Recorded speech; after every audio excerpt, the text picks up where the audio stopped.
বঙ্গপুরুষ সম্মানে সম্মানিত হলেন বিশিষ্ট সমাজসেবী মানবাধিকার কর্মী বুম্বা মুখার্জি।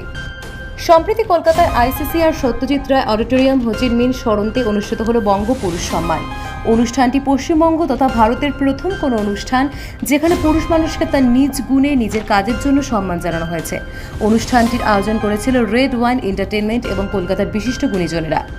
বঙ্গপুরুষ সম্মানে সম্মানিত করা হলো বিশিষ্ট চলচ্চিত্র শিল্পী বিপ্লব চট্টোপাধ্যায়, জাদুকর জুনিয়র পিসি সরকার, গায়ক সিধু, আইনজীবী জয়ন্ত নারায়ণ চট্টোপাধ্যায় এবং চলচ্চিত্র জগৎ সায়েন্টিস্ট, সমাজকর্মী এবং সমাজের নানান স্তরের কিছু বিশিষ্টজনদের। এর আগেও বুম্বা মুখার্জিকে আন্তর্জাতিক স্তরে বাংলাদেশের ব্রাজিল থেকে আন্তর্জাতিক সম্মান উনি পেয়েছেন। নতুন করে ওনার মুকুটে পালক যুক্ত হলো বঙ্গপুরুষ সম্মান পুরস্কার প্রাপ্তি।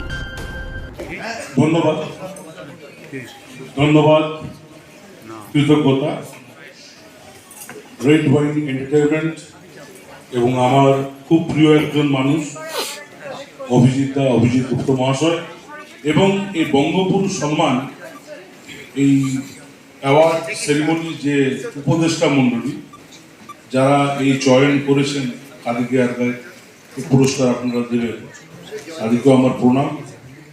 উপস্থিত যে সকল নক্ষত্র এবং যাদের দক্ষতা, যাদের প্রতিভা ঠিক সূর্যের মতো, তাদের মাঝখানে আমি জোনাকি পোকার আলোর চেয়েও আরো ক্ষুদ্র সেই মানুষটিকে রেড ওয়াইন আজকে মঞ্চে আসার সুযোগ করে দিয়েছে এবং এইসব নক্ষত্রদের মাঝখানে আমি দাঁড়াতে পারলাম, থাকতে পারলাম।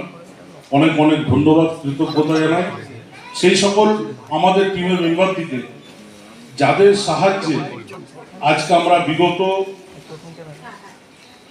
5 বছর অতিক্রম করেছি, অর্থাৎ আজকে টুডে 2038তম দিন আমরা রেগুলার নন স্টপ ফুড ব্যাংকের মাধ্যমে রাস্তায় ফুটপাতে বসবাসকারী আশ্রয়হীন যাদের মাথার উপর কোনো ছাদ নেই তাদের জন্য আমরা একবেলার খাবারের ব্যবস্থা করে থাকি।